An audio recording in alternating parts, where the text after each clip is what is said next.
지난 한 주간의 중요 뉴스를 살펴보는 뉴스 큐레이션 시간입니다. 오늘도 보도국 김은혜 기자 나와 있습니다. 어서 오십시오. 안녕하세요. 네, 지난 한 주는 또 어떤 일들이 있었습니까? 네, 정치권 소식부터 먼저 준비했습니다. 내년 4월 총선을 앞두고 창당 바람이 어느 때보다 거센데요. 이런저런 분석이 나오고 있습니다. 뉴시스 보도입니다. 중앙선관위에 따르면 11월 21일 기준으로 정당이 등록된 곳은 34곳입니다. 이는 19대 총선을 앞두고 있었던 2011년 그리고 20대 총선을 앞두고 있었던 2015년보다도 많다고 합니다. 네. 최근에 등록된 정당 중에서도 창당준비위원회 결성 신고를 한 곳이 11곳이고요. 네. 소상공인당, 평화통일당, 부정부패 척결당 등 눈에 띄는 당명도 많습니다. 네. 이런 창당 바람은 특히 보수 진영에서 거셉니다. 바른미래당 비당권파 모임인 변화와 혁신을 위한 비상행동은 연내 창당 계획을 공식화했고요. 또 무소속 이현주 의원 그리고 이정현 의원도 창당 의지를 밝혔습니다. 네, 황교안 대표 같은 경우에 지속적으로 보수 대통합을 부르짖었는데 네네. 이게 별로 효과가 없는 것 같습니다. 이런 창당 바람은 이유가 어떤 데서 오는 거죠? 네, 일단 지금 자유한국당이 패스트트랙 법안 저지에 골몰을 하고 있다 보니까 네. 보수 통합은 이슈가 안 되고 있는 게 현실이고요. 네.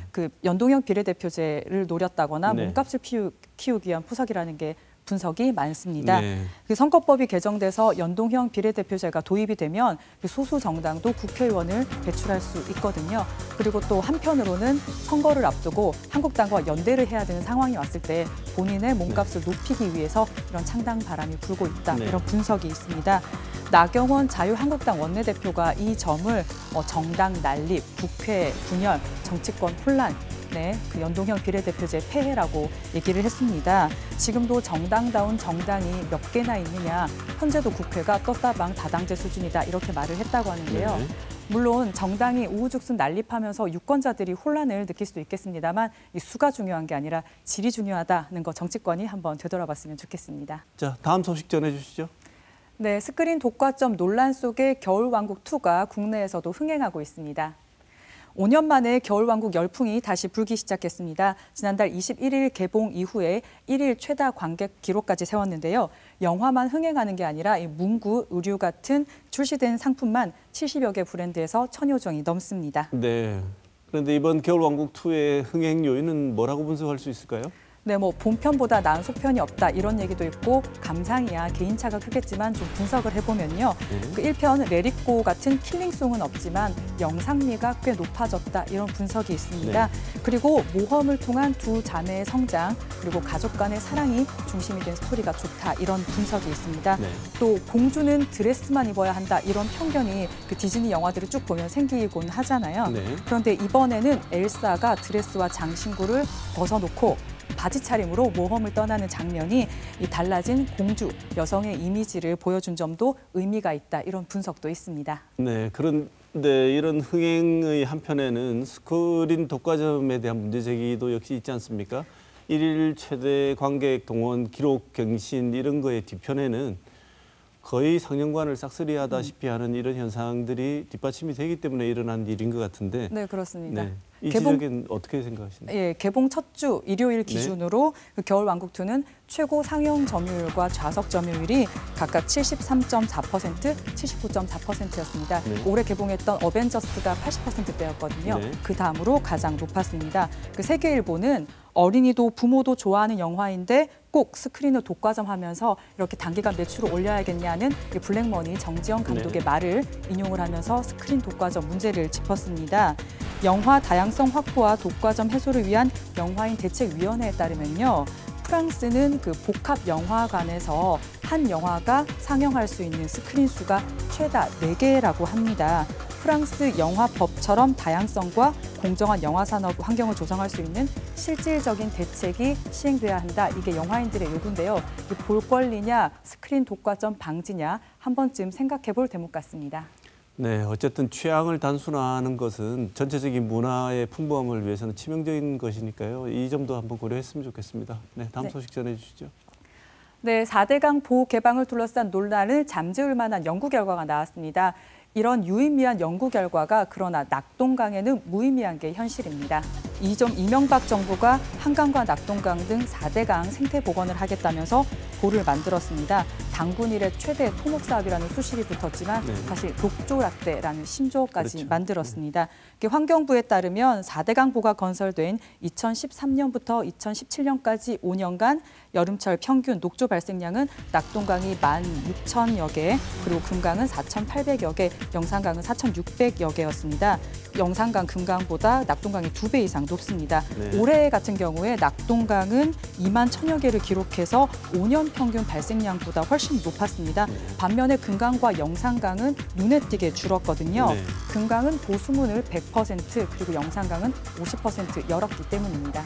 네, 저런 게 낙동강이 보수문을 열지 않았기 때문이죠. 네, 그렇습니다. 낙동강에 있는 상주, 낙단, 칠곡, 구미보는 아예 수문을 열지 않았고요. 강정, 보령보만 13% 그리고 달성보 7%가량 문을 열었습니다.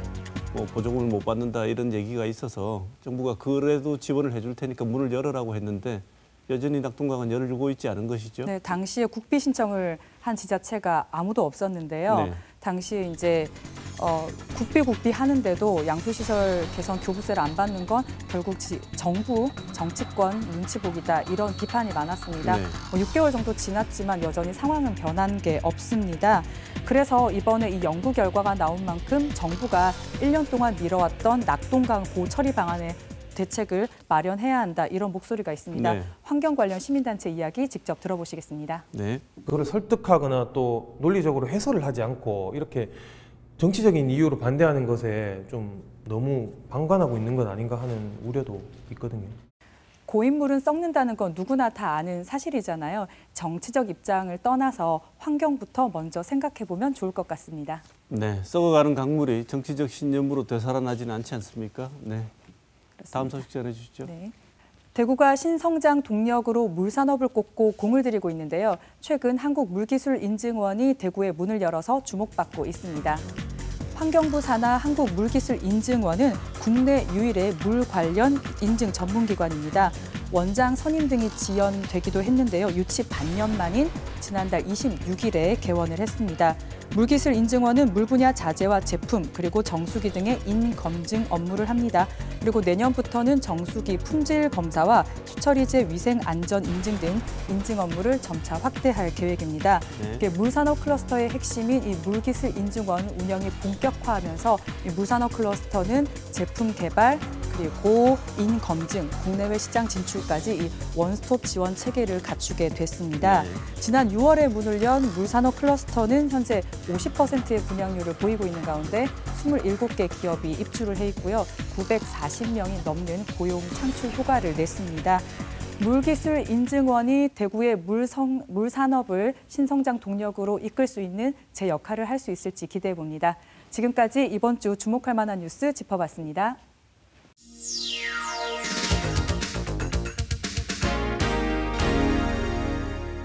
네, 앞서 소개된 한국물기술인증원 민경석 원장 모시고 자세한 이야기 나눠보도록 하겠습니다. 원장님, 어서 오십시오. 예, 안녕하십니까. 앞서 간략히 소개된 바가 있지만 한국물기술인증원이라는 곳이 대부분 시청자들에게 좀 생경한 기관인 것 같습니다. 어떤 기관인지 먼저 소개를 좀 부탁드리겠습니다. 예, 한국 상하수도 협회에서 수행해온 위생안전 인증, 주황령 오물 불세기 인증, 그다음에 개인 하수처리시설 성능 검사를 수행하는 기관이며 내년에 그 정수기 품질 인증과 또 3년 후에 수도용 자재 및 제품의 KS 인증이 넘어옵니다. 그래서 그것을 수행하는 법적 기구가 되겠습니다. 네. 물과 관련된 여러 허가라든지 심사라든지 인증이라든지 이런 걸 예. 담당하는 기관이군요. 그렇죠. 네. 그런데 이 물기술인증원을 유치하기 위해서 우리 대구 말고도 뭐 인천이라든지 광주라든지 여러 광역 지자체들이 나섰다는 걸로 제가 들었습니다. 그런데도 불구하고 물기술인증원 설립위원회가 우리 대구에 설립하는 것을 만장일치로 결정했다고 하던데요. 그 이유가 뭔지 말씀을 좀 해주시죠. 일단 물산업 클러스터가 네. 대구에 위치해 있고 네. 뭐 실증 플랜트라든가 기업을 지원하는 시설들이 다 갖춰져 있는데 네. 인증 업무만 따로 떨어져 있어도 되긴 하지만 같이 있어야 된다고 그렇게 생각하고 네. 이 인증원이 작년에 물 관련 3법이 국회를 통과했는데 그중에 하나가 물산업진흥법입니다. 네. 그 법에 의해서 설립된 법정 기구고 네. 또 클러스터 내에 약 190억 원의 그 실험 장비가 도입되고 있는데 네. 그 시설을 또 활용할 수 있는 곳이 바로 대구니까 네. 아무래도 대구에 유치해야 되는 것이 아마 타당하다고 이렇게 의원들이 생각을 하신 것 같고 대구시의 시장님을 비롯해서 많은 분들이 노력을 했습니다. 네.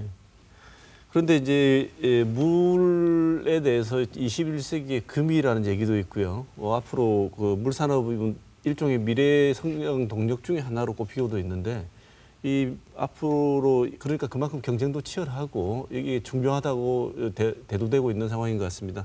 물산업 규모는 보통 추정하시고 전망하시기에 어떻게 되는지 말씀을 좀 주실까요? 물산업은 이제 그 수자원 분야도 우리 그 닭동강에 설치된 보호, 또 댐을 맺는 이런 것도 물산업의 큰 범위에 들어가고 네.